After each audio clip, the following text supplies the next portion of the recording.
December is upon us, the final chance for publishers to influence the games we play holiday season 2022. Like usual, I found a bunch of games to play for free, and one which costs less than $1. We'll get to that soon. So for the last time in 2022, here's the best games releasing this month.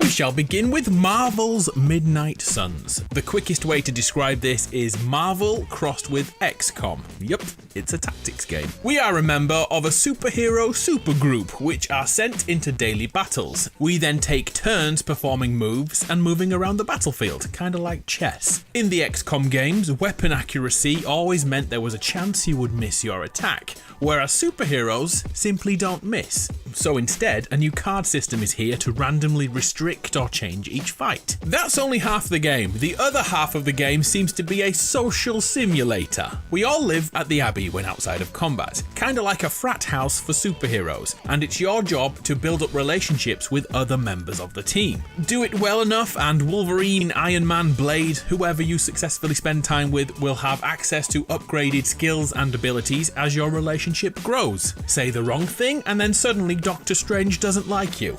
Well, he doesn't like anyone, to be honest. Midnight Suns takes the Marvel superhero formula and does something quite unique with it, so I'm looking forward to it. Marvel Midnight Suns releases on December 2nd on every current platform, including the Switch.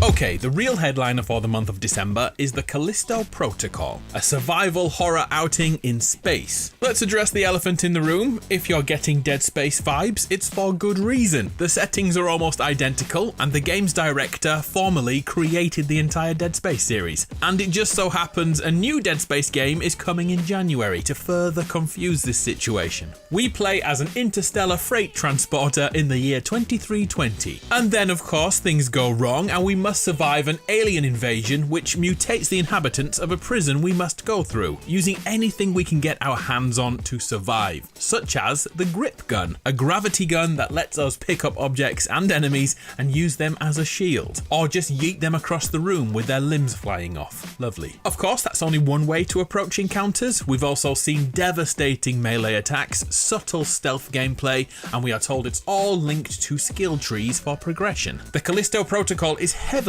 emphasizing the importance of story, and to back that up, a few big name actors from film and TV are on board with the project. The battle with Dead Space starts now. The Callisto Protocol releases on December 2nd on the PlayStations, the Xboxes, and the PC.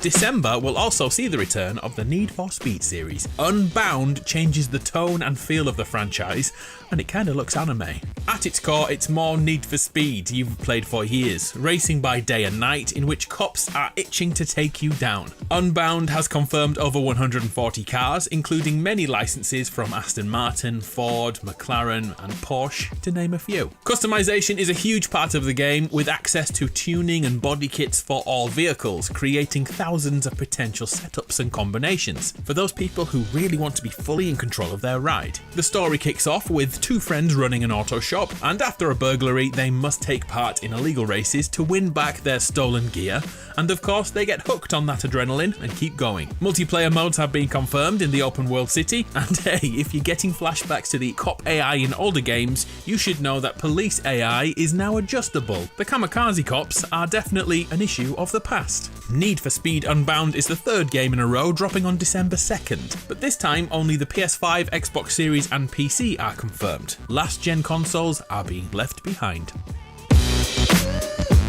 Back in 2007, a portable Final Fantasy game called Crisis Core released on the PSP, a much-loved game on a relatively small platform which branched out the Final Fantasy VII story. Now in 2022, the game has been remastered, adapted, and evolved into Crisis Core Final Fantasy VII Reunion. That's a lot of words. Acting as a prequel to Final Fantasy VII, in fact 7 years prior to that story, revolving all around Zack, a pivotal character in the overarching narrative who has a past shrouded in mystery, and now it's time to see it from his point of view. For fans of Final Fantasy VII Remake, Reunion is a must-play game. Reunion releases on December 13th on PlayStation, Xbox, PC and Switch at $50, £50 or €60, so a little less than a full-price game.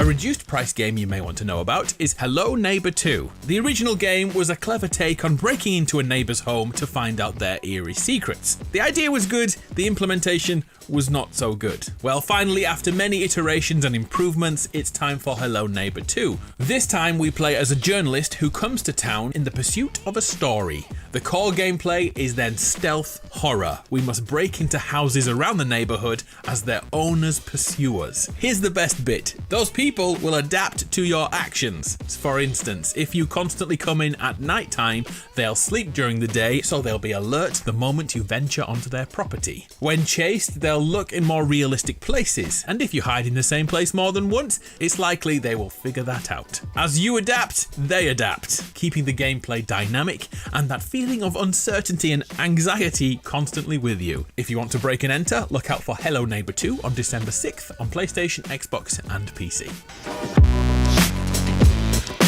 Okay, let's do some free stuff. And it's a really weird month for free games. First, a few games that released after last month's video.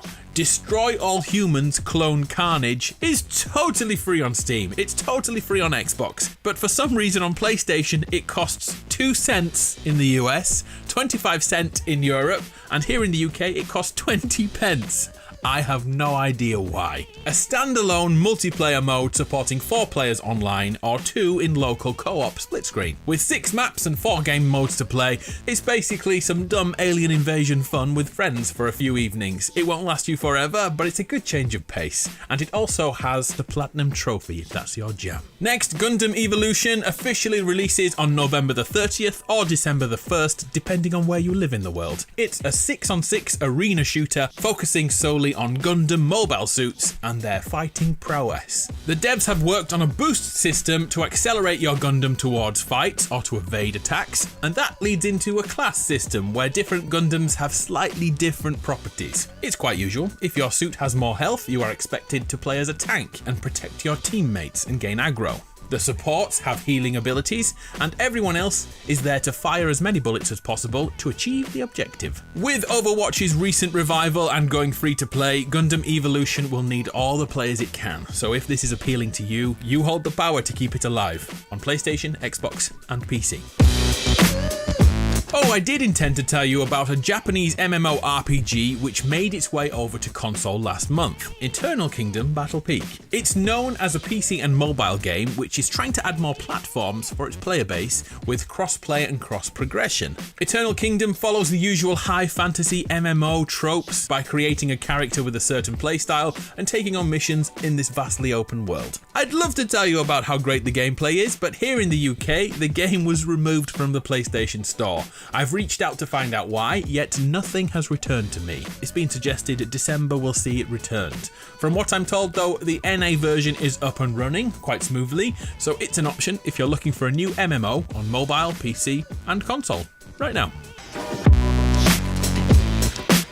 Oh, did you hear the news about The Witcher 3? Check your games collection, dust it off, because if you own that game from many years ago, you'll be granted a free upgrade to the NEX GEN version on PS5 and Xbox Series on December 14th. The Witcher 3 Wild Hunt is one of the highest rated RPGs ever made, and now it's back. The update adds improved graphics, lighting and sound, mods, and also new DLC tied to the Netflix TV show. If you don't know, we play as Geralt, a Witcher who takes on many missions to slay beasts in the open world, whilst the constant pressure of the hunt chasing down Ciri is upon them. Ciri is effectively Geralt's adopted daughter. The original game took around 50 hours to finish, and it was amazing. Oh, and pro tip, if you don't own the physical game but don't want to pay full price for the new version, then look around your local second-hand game store to find it for a few dollars, pounds and euros. And then the questions will begin. Is The Witcher 3 the greatest RPG